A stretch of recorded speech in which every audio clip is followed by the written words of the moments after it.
Hi everybody, I have a message to share with you. As the Lord said, I don't want sexual immorality. I hate it.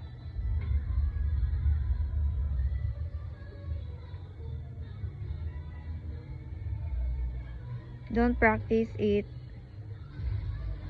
in your life. Stop it. Stop doing it. Because I am not happy.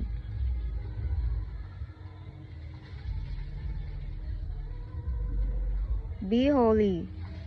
Let the beds be undefiled. Be holy in your thinking.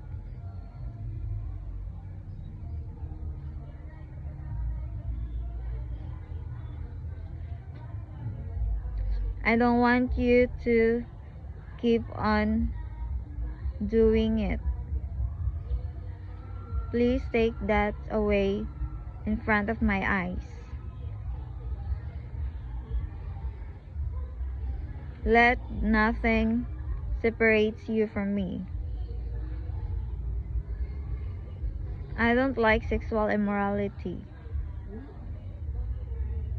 Sexual immorality can separate you from me. Thanks for watching my video and God bless you all. Bye.